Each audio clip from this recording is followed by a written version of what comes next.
لبوں پر دعا بن کے رقص کرنے لگتی ہے، اور ایک بندہ اپنے دوسرے بھائی کے لیے، ایک بندہ اپنے کسی عزیز کے لیے، ایک بندہ اپنے کسی دوست کے لیے، ایک بندہ اپنے کسی چاہنے والے کے لیے، ایک بندہ کسی انجانے بزرگ کے لیے کہ جس نے اسے زندگی بھر کبھی دیکھا نہیں،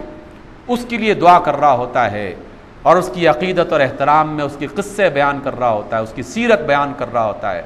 اس کی کہانیاں پڑھ رہا ہوتا ہے۔ یہ وہ ہے اللہ تعالیٰ کی طرف سے انعام جو اللہ تعالیٰ عزت کی صورت میں انسانوں کو عطا کرتا ہے۔ جو اس سے وابستہ ہو جائیں اللہ تعالیٰ سے، اللہ تعالیٰ پھر ان کی عزتیں دنیا میں کرتا ہے، اور ضرورتیں وہ بھی پوری کرتا ہی رہتا ہے۔ اور ضرورت ہے کیا؟ آپ کے سارے دن کی اور میرے ساری دن کی کتنی ضرورتیں ہیں؟ ساری زندگی کی ضرورتیں اگر جمع کر لی جائیں جو ہم نے واقعتاً استعمال کی ہیں، جو واقعتاً میں نے ساری زندگی میں خوراک کھائی ہے، جو میں نے پانی پیا ہے، جو میں نے آکسیجن حاصل کی ہے، جو میں نے لباس پہنا ہے، جن گھروں میں ٹھہرا ہوں، ان سب کو جمع کر لیا جائے تو کوئی بہت بڑی مقدار نہیں بنتی، نہ تعداد میں زیادہ، نہ کوالٹی میں کوئی بہت عظیم الشان قسم کی چیز بنتی ہے۔ وہ اللہ تعالیٰ ہمیں یہ سب کچھ عطا کر رہا ہے، اور اسی محبت کا دوسرا اظہار یہ جو آج کے ایام اور آج کی راتیں ہیں، اس میں انسان اپنے اللہ کے ساتھ پیش کرنے کی کوشش کرتا ہے۔ سامعین گرامی، ہم مغفرت کے عشرے سے گزر رہے ہیں، اللہ کی رحمت کا عشرہ گزر چکا۔ جو جو خوش نصیب تھے انہوں نے اپنے دامن اللہ تعالیٰ کی رحمتوں سے بھر لیے، اللہ تعالیٰ نے ان کے لیے دنیا اور آخرت کی کامیابیاں اپنے ہاں لکھ دیں، اس کے رجسٹر میں ان کے نام جلی حروف سے لکھ دیے گئے کہ فلاں فلاں بندہ رحمت کے دائرے میں داخل ہو چکا، اور ان کے لیے میری رحمت کے اتنے خزانے خالی کر دیے جائیں، ان کے نام لکھ دیے جائیں۔ رجسٹرڈ انداز میں اللہ رب العزت نے رحمتیں ان خوش نصیب انسانوں کے نام پہ لکھ دی ہیں۔ اور آج کا یہ جو عشرہ ہے یہ مغفرت کا عشرہ ہے، ہماری خطاؤں کی بخشنے کا عشرہ ہے۔ یہ مہلت ہے زندگی کی ہمیں دی جا رہی ہے کہ لوگوں جن سے کوئی خطا ہو چکی، جن سے کوئی بھول ہو چکی، کل تک جو جھوٹ بولتا تھا آج اس کی بخشش کا وقت آ چکا ہے، اس لیے بخشش کروانی ہے تو جھوٹ بولنا ترک کر دو۔ لیکن کتنے ہی بد نصیب ایسے ہوں گے کہ یہ عشرہ بھی چپکے سے گزر جائے گا ان کے سامنے سے، اور وہ اپنی جھوٹی باتوں پر اسی طرح جمے رہیں گے، اسی طرح کے غلط بیان دیتے رہیں گے، اسی طرح کے الزامات تہمتیں لگتی رہیں گی، اسی طرح میڈیا ایک دوسرے پر گند اچھالتا رہے گا، اسی طرح سیاستدان ایک دوسرے کی پگڑی اچھالتے رہیں گے، اسی طرح حکمران ہمارے ایک دوسرے پر الزامات لگاتے رہیں گے، اسی طرح انکار کرتے رہیں گے کہ نہیں پاکستان کو کوئی خطرہ نہیں ہے، پاکستان میں امریکہ کچھ نہیں کر رہا۔ یہ سب واویلا شور مچا رہے ہیں۔ جو بد نصیب ہیں یہ مغفرت کا عشرہ بھی ان کے پاس سے یوں گزر جائے گا کہ جیسے بادل گزر جاتے ہیں، جیسے ہوا کی لہر گزر جاتی ہے، جیسی ہماری سانس گزر جاتی ہے آنے والی، ان کو بھی کچھ حاصل نہیں ہوگا۔ لیکن وہ جو اللہ کی بات پر یقین کرتے ہیں، جنہیں رسول اللہ کی بات کی سچائی کا یقین ہے، ان کے لیے ایک ایک لمحہ بہت قیمتی ہے، ایک ایک رات بہت قیمتی ہے، دن کا ایک ایک لمحہ اور ایک ایک گھڑی بہت قیمتی ہے۔ وہ راتوں کو اللہ کے سامنے گڑ گڑاتے ہیں، دعائیں کرتے ہیں، نوافل پڑھتے ہیں، دن کو روزہ رکھتے ہیں۔ اور پھر ایسے بھی بہت سارے مسلمان ہیں جو آئندہ آنے والے تیسرے عشرے کا بڑی بے چینی سے انتظار کر رہے ہیں، جس عشرے کو جہنم سے چھٹکارے کا عشرہ کہا جاتا ہے، جس میں بہت سارے اہل ایمان اپنے گھروں سے سارے مال اسباب چھوڑ کر، سارے گھر سے رشتے ناطے توڑ کر مسجدوں کا رخ کر لیتے ہیں اور مسجدوں میں جا کے بیٹھ جاتے ہیں،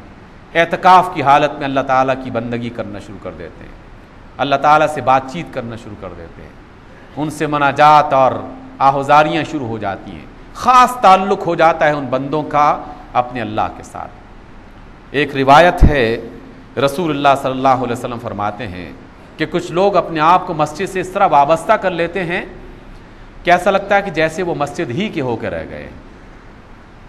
اور اللہ تعالیٰ پھر ایسے بندوں کے ساتھ کچھ اپنے خصوصی فرشتے لگا دیتا ہے، اور وہ فرشتے ان بندوں کے ساتھ مانوس ہو جاتے ہیں، اور وہ بندہ اگر کبھی مسجد میں نہ آئے تو فرشتے بے چین ہو جاتے ہیں کہ یہ بندہ کیوں نہیں آیا، پھر اس کی تلاش میں نکل پڑتے ہیں، جہاں وہ ہوتے ہیں وہاں پہنچ جاتے ہیں، ان کے لیے دعا کرتے ہیں، ان کی مشکل میں ان کے کام آتے ہیں، اللہ تعالیٰ کی طرف سے ان کے مددگار بن جاتے ہیں۔ سامعین گرامی، اگلا آنے والا عشرہ اعتکاف کا عشرہ ہے۔ اس میں جن احباب کو، جن دوستوں کو میسر آئے فرصت، تو کسی نہ کسی مسجد میں 10 روز کے لیے اعتکاف کی نیت کر لیں، اور یہ مسنون اعتکاف کا طریقہ ہوگا۔ اگر کوئی شخص اس بات کا اہتمام کرتا ہے تو بہت عظیم الشان بات ہے۔ آنے والے عشرے میں ایک رات ایسی بھی ہے جسے لیلۃ القدر کہا جاتا ہے، وہ بھی آنے والی ہے۔ اللہ سے محبت کرنے والے اس کا بھی بڑی بے چینی سے انتظار کرتے ہیں۔ اس رات کے بارے میں اللہ تعالیٰ نے کہہ دیا ہے کہ وہ 1000 مہینے کی عبادت سے زیادہ بہتر ہے۔ اس رات کے بارے میں قرآن مجید کہتا ہے کہ اس میں تمام اہم کام زندگی کے وہ سب کے سب کیے جاتے ہیں، اس کے فیصلے کیے جاتے ہیں۔ یہ اہم کاموں کے فیصلے شب برات میں نہیں کیے جاتے، یہ شب قدر میں کیے جاتے ہیں، اس لیے کہ بے شمار روایتیں شب قدر ہی کے حوالے سے ہیں۔ اس کو تلاش کیا جائے 21 رمضان میں، 23 رمضان میں، 25 رمضان میں، 27 رمضان میں، 29 رمضان میں، 5 راتوں میں اس خیر کی رات کو تلاش کیا جائے۔ میں نے آج کے جمعے میں اعتکاف کا اور اس شب قدر کا تذکرہ محض اس وجہ سے کیا کہ ہو سکتا ہے کہ اگلے جمعے سے پہلے ہی یقیناً تیسرا عشرہ شروع ہو جائے گا۔ جس نے اعتکاف کی نیت کرنی ہے ابھی سے نیت کر لے، اور اگر وہ اپنے گھر کا اہتمام مناسب طریقے سے کر سکتا ہے، معاملات چلا سکتا ہے، تو ہر مسجد میں کوئی نہ کوئی ایک آدمی ضرور اعتکاف کے لیے آنا چاہیے۔ اس پورے محلے کے لیے وہ ایک سنت کفایہ بن جائے گی۔ اگر کسی مسجد میں کوئی آدمی بھی نہیں بیٹھا ہوا اعتکاف کا تو پورے محلے پر یقیناً ایک طرح کا بوجھ رہے گا۔ اس لیے ہر مسجد میں کوئی نہ کوئی ایک آدمی اللہ تعالیٰ کی طرف سے، اور زیادہ ہوں تو بہت اچھی، اعتکاف کی نیت کریں۔ رسول اللہ صلی اللہ علیہ وسلم اس بات کا اعتکاف کی نیت کیا کرتے تھے، اور شب قدر کو تلاش کیا جائے۔ اللہ تعالیٰ سے دعا ہے کہ جس طرح وہ ہم سے محبت کرتا ہے،